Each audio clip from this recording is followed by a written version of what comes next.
2017, and I'm living in Tampa, Florida, and I have some junk I got to get rid of. So I call like a junk removal service, find a number online, give them a call. Guy shows up, older guy, blonde guy, here to move my stuff, moves it, no problem. We're talking as he's doing it. He's real friendly, real helpful. And we're just talking about work. He's like, what do you do? I'm like, oh, I work in advertising. I kind of asked, how'd you get into this? He's like, well, I got into this because my stepfather used to do it and I do it now. But before that, I was a pro wrestler. And I'm like, pro wrestling? He's like, yeah, like Hulk Hogan. I'm like, oh, I know all about pro wrestling. He's like, oh, yeah, I did that for years up in Canada, did a little bit of work in Puerto Rico, worked all over. I'm like, great, what's your name? So he tells me his name, Shane Sewell. And if you're like me, you're like, I've never heard of Shane Sewell. And he didn't take any offense to not knowing that I didn't know who Shane Sewell is. And tells me, oh, I used to work way back in the day with Val Venus and worked in Impact a little bit. So some time goes by, however long it needs to be. And I'm listening to the Edge and Chris Kidd podcast back when they had that. And they're out of nowhere start talking about Shane Sewell and how he's this great guy and this great wrestler and this great figure, especially in Puerto Rico, and how he can't even walk the streets of Puerto Rico without being mobbed by fans. And at that point, I kind of really started looking into him, and I realized he had this incredible career and was this incredibly famous wrestler in other parts of the world that weren't the U.S.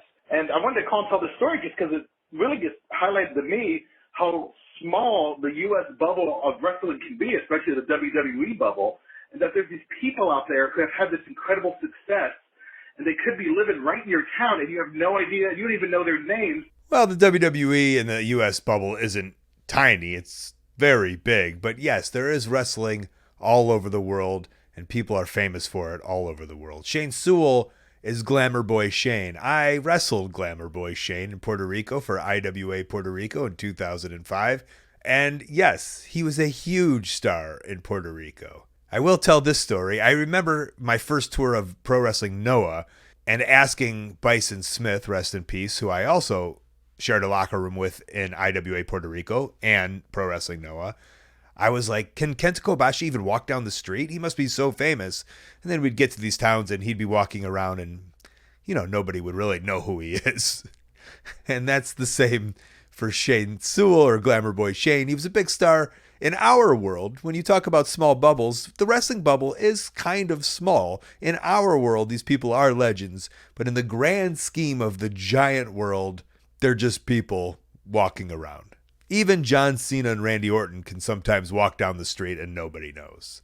So I think Shane was okay in Puerto Rico. But yes, Shane, Glamour Boy Shane, one half of the Glamour Boys, was a very famous Canadian good-looking heartthrob who wound up in Puerto Rico and became a star, much like Vampiro kind of ended up in Mexico and became a star. Same with Shane, and he was amazing in Impact, and I feel they used him so incorrectly, and I think it got to a point for him where he just had to kind of stop wrestling and get a real job.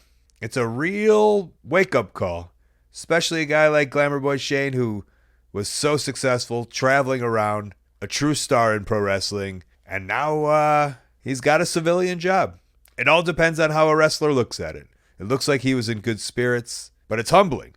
But if you're ready to be humble and you need to provide for your family, then it's perfectly fine. And the world should be happy for somebody trying to make a living.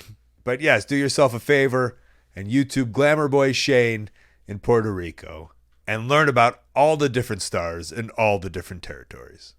Hey, thanks for watching. That call was part of a whole podcast called Wrestling Anonymous. Listen to the whole thing weekly. Wherever you listen to your podcast, go subscribe. And while you're at it, subscribe right here on YouTube to Colt Cabana's channel. Thank you.